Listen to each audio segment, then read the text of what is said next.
Yes. Unaposema cha nini, wenzio wanajiuliza watakipata lini.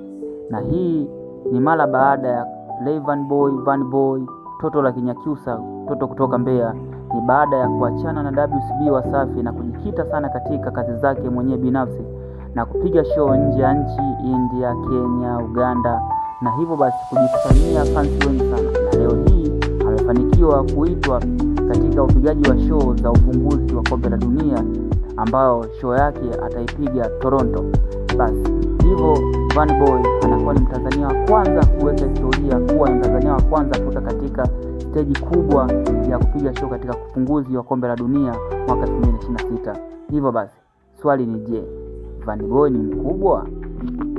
Na unapozungumzia wasanii wakubwa wa Tanzania, sidhani kama utaliacha jina la Vanny Boy, maana kupiga show katika ufunguzi wa kombe la dunia sio jambo dogo. Hivyo basi usimchukulie mtu poa.